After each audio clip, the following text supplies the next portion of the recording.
today. We're filming from beautiful Cairns Beach. What you see here on the left is Taylor Point, and the dual hump is Hurdle Hill. And along here, the Pacific Ocean is the biggest pond of water.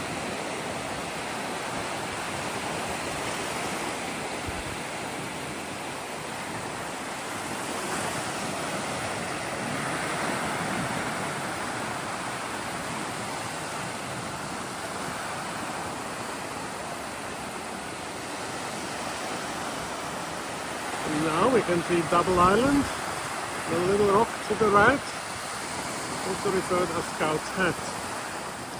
Then we come back to the mainland of Palm Cove, northernmost suburb of Cairns, Australia.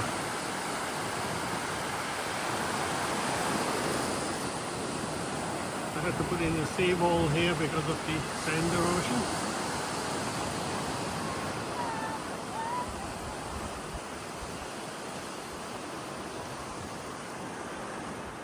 And the sand erosion here is level the overpass.